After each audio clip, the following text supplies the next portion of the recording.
ایک سوال کیا ہے کہ اے آئی کے ذریعے انسان کی تصاویر بنانا جائز ہے یا جائز نہیں. دیکھیں اے آئی کے ذریعے اگر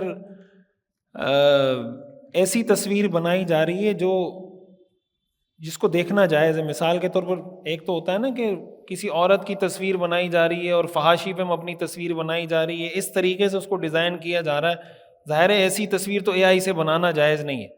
لیکن عام کوئی بھی اے آئی سے تصویر بنا رہے ہیں، اس میں کوئی ایسا ایلیمنٹ، کوئی ایسا فیکٹر نہیں ہے کہ اس میں فحاشی کا کوئی ایلیمنٹ ہو، کوئی بے حیائی کا ایلیمنٹ ہو، کوئی عورتوں کی تصویریں بنائی جا رہی ہوں، فحش تصویریں بنائی ایسا کوئی ایلیمنٹ اگر نہیں ہے تو پھر وہ اے آئی کے ذریعے، ظاہر ڈیجیٹل تصویر ہے تو ڈیجیٹل تصویر وہ تصویر کے حکم میں نہیں ہوتی تو وہ جائز ہے.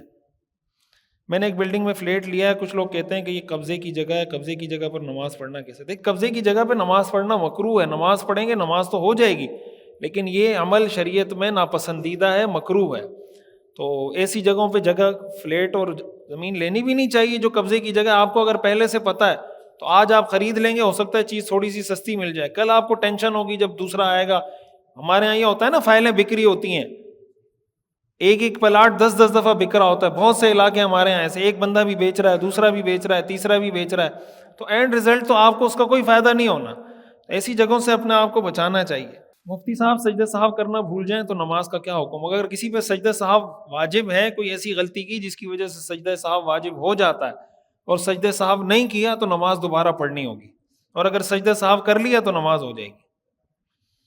مردوں کے لیے آن لائن عالم کورس کرنا کیسا ہے؟ نصاب آف لائن کا ہی ہو، پڑھانے والے اساتذہ کرام دیوبند سے فارغ ہیں، جیسے عربی زبان، صرف، نحو. دیکھیں آن لائن بھی پڑھا جا سکتا ہے، لیکن ظاہر ہے آف لائن جو پڑھا جاتا ہے اس کی طرح وہ نہیں ہو سکتا. ایک ہے کہ آپ فزیکلی کسی استاد کے سامنے بیٹھیں، استاد کے سامنے بیٹھنے کا، اس مجلس کا، جیسے یہ بیان ہے نا، ایک بیان یہ کہ آپ مسجد میں سنیں، ایک ہی کہ یہ بیان آپ گھر میں لیٹے لیٹے یوٹیوب پر یہی بیان سن رہے ہوں. تو اس کا جو اثر آپ پہ یہاں مسجد میں ہوگا وہ اثر آپ پہ یوٹیوب پہ نہیں ہوگا جب آپ یوٹیوب پہ سنیں گے. یہی بیان ہے، یہی اسپیکر ہے، یہی دلائل ہیں، یہی قرآن و حدیث ہے، لیکن یوٹیوب فیس بک پہ آپ پہ وہ اثر نہیں ہوگا جو آپ. اب مسجد ہے، مسجد کی اپنی برکت ہے. ظاہر ہے کہ پھر یہ مجلس ہے، حدیث میں آتا ہے جب اللہ کا ذکر ہوتا ہے تو فرشتے اس مجلس کو گھیر لیتے ہیں. اب فرشتوں کی مجلس کے گھیرنے کا مطلب کیا ہوتا ہے؟ کہ اللہ کی برکت، اللہ کی رحمت نازل ہوتی ہے. اس برکت اور رحمت کے اثرات ہوتے ہیں جو نظر نہیں آتے لیکن ہوتے ہیں. اسی لیے فزیکلی جو چیز سمجھی جا سکتی ہے، آج دنیا کی ریسرچ یہ بات ثابت کرتی ہے کہ آپ اگر کسی کو کوئی بات کنوے کرنا چاہتے ہیں تو سب سے بیسٹ، سب سے بہترین طریقہ وہ یہ کہ آپ 1 to 1 کسی سے کوئی بات کریں، ایک آدمی سے کوئی بات کریں. یہ سب سے بہترین طریقہ ہے کسی کو اپنی بات سمجھانے کا. اور دوسرا سب سے بہترین طریقہ یہ کہ آپ پبلک سے بات کریں لیکن سامنے فیس ٹو فیس بات کریں. یہ کسی بھی بات کو کنوے، یہ جدید سائنس اور ریسرچ یہ بات کہتی ہے، اس سے بہتر طریقہ کوئی نہیں ہو سکتا. ایک آدمی مثلا آپ ایک بات 100 لوگوں کو فزیکلی بتا رہے ہیں، وہی بات آپ 1 ملین لوگوں کو آن لائن بتا رہے ہیں، تو ان 100 لوگوں پہ اس کا جو اثر ہوگا اور اس کا جتنا فائدہ ہوگا 1 ملین کو وہ بات سنانے کا اتنا فائدہ نہیں ہوگا. یہ جدید ریسرچ اور جدید سائنس ہمیں یہ بات بتاتی ہے. تو اگر کسی کے پاس یہ اپرچونٹی ہے کہ وہ براہ راست کسی مدرسے میں پڑھ سکتا ہے تو مدرسے میں پڑھنا چاہیے اگر کسی کو شوق ہے عالم بننے کا. اور اگر نہیں ہے اپرچونٹی تو some thing is better than nothing. کچھ نہ کچھ تو ٹھیک ہے، کچھ تو مل جائے گا آپ کو جب آف لائن پڑھیں گے. ہم نے سنا ہے کہ شق قمر تو ثابت ہے لیکن انگلی سے اشارہ کرنا ثابت نہیں ہے. یہ دونوں طرح کی روایات ہمیں ملتی ہیں. رسول اللہ صلی اللہ علیہ وسلم کا جو معجزہ ہے نا کہ چاند 2 ٹکڑے ہو گئے، تو اتنی بات تو ثابت ہے کہ چاند کے 2 ٹکڑے ہوئے ہیں، اور یہ حضور علیہ الصلوۃ والسلام کا معجزہ ہے، یہ بات بھی ثابت ہے. لیکن کیا آپ نے انگلی کا اشارہ کیا تھا اس سے چاند 2 ٹکڑے ہوا تھا، یا آپ علیہ الصلوۃ والسلام کو ویسے ہی یہ معجزہ دیا گیا کہ آپ نے اللہ سے دعا کی اور اللہ تعالیٰ نے آپ کی دعا پر، یا مشرکین نے جو آپ سے ڈیمانڈ کی، اللہ تعالیٰ نے وہ معجزہ پورا کر دیا؟ تو سیرت ابن کثیر کے اندر اور کئی تاریخی کتابوں میں ہمیں ملتا ہے کہ آپ نے انگلی سے اشارہ کیا. کچھ مفسرین نے لکھا ہے کہ نہیں، اشارہ کرنا ثابت نہیں. بہرحال یہ کوئی اتنا اہم ایشو نہیں ہے. اصل یہ کہ جو شق قمر کا مسئلہ ہے، چاند کا 2 ٹکڑے ہونا، یہ حضور علیہ الصلوۃ والسلام کا معجزہ ہے. صحیح روایات سے ثابت ہے، قرآن کریم سے ثابت ہے. اقتربت الساعۃ وانشق القمر، اللہ فرماتے ہیں قیامت قریب آ گئی اور چاند 2 ٹکڑے ہو گیا. تو رسول اللہ صلی اللہ علیہ وسلم کا معجزہ ہے یہ. اور یہ اس وقت جو مشرکین تھے انہوں نے خود اس کا اعتراف کیا، انہوں نے دیکھا کہ چاند کا ایک ٹکڑا ایک طرف گیا، دوسرا ٹکڑا دوسری طرف گیا. پھر جو لوگ سفر پہ گئے ہوئے تھے وہ جب واپس آئے ان سے انہوں نے پوچھا کہ تم نے بھی وہاں جب شام میں یا جہاں بھی تم تھے تم نے بھی یہ منظر دیکھا؟ انہوں نے بھی کہا کہ ہاں ہم نے دیکھا ہے کہ چاند کا ایک ٹکڑا ایک طرف چلا گیا، دوسرا ٹکڑا دوسری طرف چلا گیا. انہوں نے یہ لکھا ہے کہ کوئی آدمی ویلاگنگ کرتا ہے لیکن فیملی ویلاگنگ نہیں کرتا، دوستوں وغیرہ کے ساتھ کرتا ہے، تو یہ جائز ہے یا جائز نہیں ہے، اور اس سے انکم کرنا کیسا ہے؟ مہربانی فرمائیں. ٹک ٹاک اور یہ جو سبسکرائبر ہوں گے، دیکھیں ویلاگنگ اگر کوئی پروڈکٹیو کام آپ کر رہے ہیں نا، دیکھیں سوشل میڈیا پہ آپ کام کر رہے ہیں تو پروڈکٹیو کام کریں، کوئی ایسا کام کریں جس سے کسی کو فائدہ ہو. آپ بھائی کھانا آپ اچھا بنا سکتے ہیں نا، کھانے کی ویلاگ بنانا شروع کر دیں کہ یہ ڈش ایسے بنتی ہے، کسی کو تو فائدہ ہوگا نا، کہ بریانی ایسے بنتی ہے، قورمہ ایسے بنتا ہے، فلاں چیز ایسے بنتی ہے، یہ میٹھے کی ڈش ہے یہ ایسے بنتی ہے. کوئی تو دین دنیا کا فائدہ ہو نا. بالکل فضول قسم کے ویلاگ بنانا جس کا کوئی دنیا آخرت کا فائدہ نہ ہو، تو ویلاگ اگر آپ بنائیں گے اور اس میں کوئی ناجائز چیز نہیں ہے تو اس سے جو انکم آئے گی انکم تو جائز ہوگی، لیکن یہ کوئی مطلب ایسی چیز نہیں جس کو شریعت اپریشیٹ کرتی ہو. ہاں کوئی ایسی ویلاگنگ آپ کر رہے ہیں جس میں کوئی شریعت کے خلاف کوئی چیز بھی نہیں ہے اور اس میں کوئی پروڈکٹیوٹی بھی ہے، سوسائٹی کو، سننے والوں کو، آپ کے ویور کو کوئی فائدہ بھی ہو رہا ہے دین کا یا دنیا کا، تو ایسا کوئی کام کرنا. فیملی ویلاگنگ تو جائز نہیں ہے. جو فیملی ویلاگنگ ہمارے یہاں آج بہت سارے یوٹیوبر کر رہے ہیں، تو پھر اس سے جو ویلاگ انکم ہوگی وہ ان شرائط کے ساتھ جائز ہے. اس پہ میں پہلے کئی دفعہ بات کر چکا ہوں، اس پہ تفصیلی فتاوی موجود ہیں کہ آپ ان اشتہارات کو بند کریں جو اشتہارات ناجائز پروڈکٹ کے ہیں، ناجائز چیزوں کے اشتہارات بند کریں، مثلا شراب کا ایڈ ہے وغیرہ وغیرہ، ان چیزوں کو بند کریں. جائز چیزوں کے اشتہارات اگر اس پر آ رہے ہیں تو اس سے جو انکم آئے گی وہ ٹھیک ہوگی، لیکن اس سے بھی کچھ مخصوص حصہ صدقہ کرنا ضروری ہے. ایک تفصیلی موضوع ہے، میں اس سے پہلے بات کر چکا ہوں.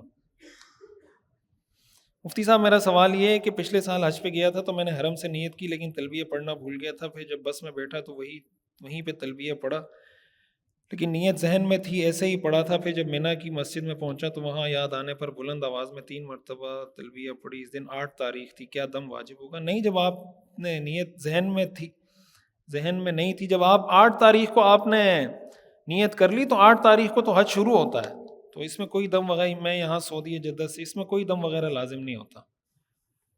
مفتی صاحب میرا آپ سے ایک سوال ہے کہ کیا یہ بات صحیح ہے کہ مرنے سے پہلے انسان کو پتہ چل جاتا ہے کہ وہ مرنے والا ہے، یا کیا 40 دن پہلے انسان کو پتہ لگ جاتا ہے کہ وہ مر جائے گا؟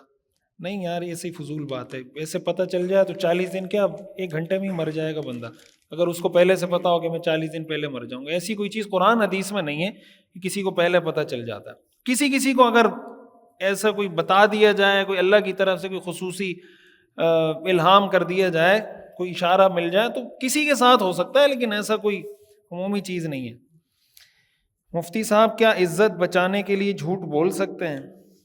یہ تو ایسا سوال ہے کہ عزت بچانے کے لیے مطلب آپ کیوں جھوٹ بول رہے ہیں؟ مثال کے طور پر آپ کی تنخواہ کم ہے، کوئی آپ کو کہتا ہے آپ کی مثلا 10,000 روپے تنخواہ ہے، اب آپ اس کو بتانا نہیں چاہتے کہ بھائی میری 10,000 روپے تنخواہ ہے، کہ بھائی اس سے میری عزت خراب ہوگی، تو آپ جھوٹ کیوں بول رہے ہیں؟ آپ اس کو بولیں بھائی آپ کیوں پوچھ رہے ہیں مجھ سے، میری مرضی بھائی جتنی بھی تنخواہ، آپ کا کیا لینا دینا ہے میری تنخواہ سے.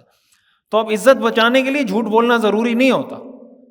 کہیں ایسی کوئی صورت بن جائے کہ عزت واقعی میں، اب یہ عزت کا مسئلہ تھوڑی ہے عزت ذلت کا کہ آپ کی تنخواہ 10,000 ہے تو آپ کی عزت نہیں ہے. اور اگرچہ ہمارے معاشرے میں یہی ہے کہ جس کے پاس پیسہ ہے اس کی عزت ہے، جس کے پاس پیسہ نہیں ہے اس کی عزت نہیں ہے. غریب رشتہ دار کسی سے ملنے بھی آ جائیں تو لوگ کہتے ہیں یار روزانہ ملنے آ جاتا ہے. عید پہ بھی غریب آدمی ملنے چلا جائے نا تو لوگوں کو ٹینشن ہوتی ہے. اور امیر آدمی روزانہ بھی آ کے چائے پیے تو وہ آ کے چائے آپ سے پیے گا لیکن آپ خوش ہو رہے ہوں گے کہ یار میرے پاس آتا ہے. عجیب ہمارے لوگوں کی نفسیات ہیں. جب انسان دین سے دور ہوتا ہے نا تو بوکھلا جاتا ہے، پھر اس کو سمجھ نہیں آتی کرنا کیا ہے کیا نہیں کرنا. غریب آدمی ہو سکتا ہے آئے آپ کے لیے کوئی گفٹ لے کر آئے، جو امیر آئے وہ آپ سے کھا کے جائے گا کہ آپ پھر بھی امیر کے آنے پہ خوش ہو رہے ہیں غریب کے آنے پہ.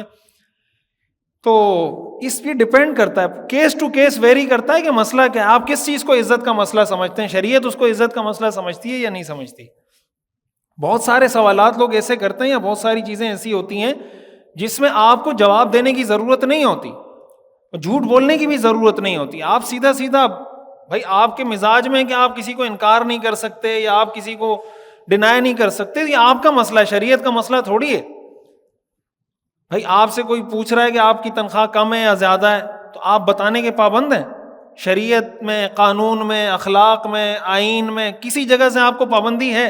جب نہیں ہے تو آپ جھوٹ کیوں بول رہے ہیں؟ آپ اس کو بولیں میں نہیں بتاتا، میری مرضی، جتنی بھی تنخواہ ہے آپ کا کیا لینا ہے، کچھ بھی بول دیں اس کو، ٹال دیں اس کو۔ مفتی صاحب نماز میں اگر چھینک آ جائے اور غلطی سے منہ سے نکل گیا الحمدللہ، تو کیا اس صورت میں نماز ہو جائے گی؟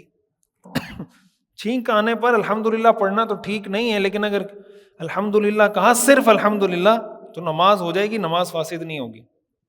اس کے علاوہ اگر کچھ کہا جیسے شکر الحمدللہ یا کچھ اور، پھر نماز فاسد ہو جائے گی۔ ہاں اگر کوئی یرحمک اللہ کہہ دے کسی اور کو تو اس سے نماز ٹوٹ جائے گی۔ اگر کسی آدمی کی تنخواہ 3,000 بنتی ہے اور اس کو دیر سے ملنے کا خدشہ ہے، اور ایک دوسرا آدمی اس کو کہتا ہے کہ مجھ سے 2,600 روپے لے لو اور اپنی ٹائم شیٹ مجھے دے دو، میں جانوں پیسے جانا پیسے، تو کیا یہ تو ٹھیک نہیں ہے؟ جب آپ کی تنخواہ 3,000 ہے، وہ آپ کو 2,600 دے رہا ہے، 3,000 لے رہا ہے، تو سود ہے نا کہ آپ 2,600 مجھ سے لے لیں اور اپنی ٹائم شیٹ مجھے دے دیں، آپ کی پیمنٹ جو ملنی ہے وہ میں لے لوں گا، کا مطلب 2,600 دے کے میں 3,000 لوں گا۔